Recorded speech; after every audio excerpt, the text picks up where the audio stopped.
অল্প সময়ে তৈরি করে নেওয়া যায় আর খুব সহজ একটি নাস্তার রেসিপি শেয়ার করব, যেটা খুবই মুচমুচে আর একবার বানালে আপনার বারবার ইচ্ছা হবে এই নাস্তাটা তৈরির জন্য।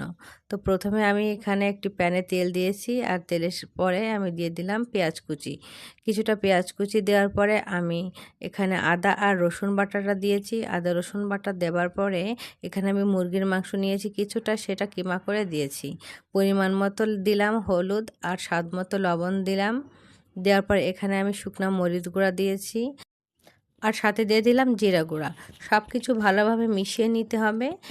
এতে কিন্তু পানি দেওয়া যাবে না। এভাবে ভাজতে ভাজতে মুরগির মাংসটা সেদ্ধ হয়ে যাবে। তো আমি ঢাকনা দিয়ে দিলাম লো আঁচেই, এটা ভাজা ভাজা করে নিব। আমার মাংসটা রেডি হয়ে গেছে। এবার আমি একটি মিক্সিং বোল নিয়েছি, তার ভিতর দিয়ে দিলাম 1 কাপ ময়দা। 1 কাপ ময়দা দিয়ে আমি আজকে নাস্তাটা তৈরি করব। আর সাথে দিয়ে দিলাম স্বাদ মতো লবণ আর কিছুটা দিয়ে দিলাম সয়াবিন তেল। দিয়ে একটি সফট ডো করব। তা হাতের সাহায্যে তেলটা আর লবণটা খুব ভালোভাবে ময়দার সাথে মিক্সড করে নিব।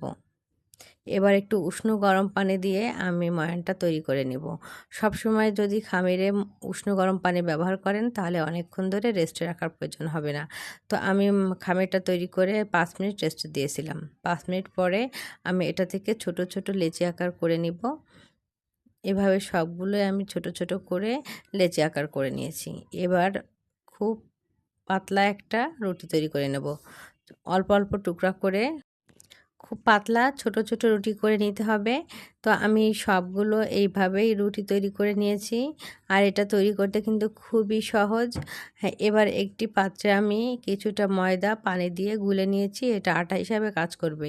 একটা রুটির উপরে আটাটা মাখিয়ে নিয়ে আমি আরেকটা রুটি দিয়ে দিলাম, তার উপরে মাংসের যে পুরটা সেটা দিয়ে দিলাম, দিয়ে আবার চারপাশে আরেকটু আটা লাগিয়ে দিলাম, অর্থাৎ ময়দার এই মিশ্রণটা দেওয়ার পরে উল্টে দিয়ে এইভাবে হাতের সাহায্যে চেপে দিলাম। ব্যাস, একটা নাস্তা রেডি।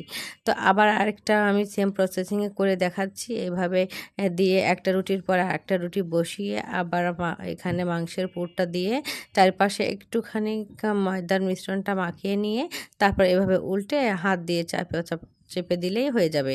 তো আমি এদিকে একটি প্যানে তেল গরম করতে দিয়েছি আর দেওয়ার পরে আমার সমস্ত নাস্তাটা বানানো হয়ে গেছে। তো এভাবে আমি দিয়ে দিলাম সবগুলা। তো একসাথে ধরবে না। আমি যেগুলো প্রথম ব্যাচে ভেজে নিয়েছি, 2 ব্যাচে আমি ভেজে নিলাম। তো এই নাস্তাটা তৈরি করতে কিন্তু খুবই অল্প সময়ে তৈরি করে নেওয়া যায় আর এটা এত দারুণ মজার হয়। আর ইউনিক এই নাস্তার রেসিপিটি আপনি যাকে খাওয়াবেন সেই জিজ্ঞাসা করবে এটা কেমন করে তৈরি করা। তো সকাল বিকাল যে কোনো নাস্তার আড্ডায় কিংবা অতিথি আপ্যায়নে এটা আপনি ঝটপট বানিয়ে নিতে পারেন আর এটা খেতে কিন্তু খুবই দুর্দান্ত হয়। তো আজকের রেসিপিটা যাদের কাছে ভালো লেগেছে তারা অবশ্যই লাইক কমেন্ট করতে ভুলবেন না। নিত্য নতুন এমন সহজ সহজ রেসিপি পেতে সাথেই থাকবেন। আল্লাহ হাফেজ।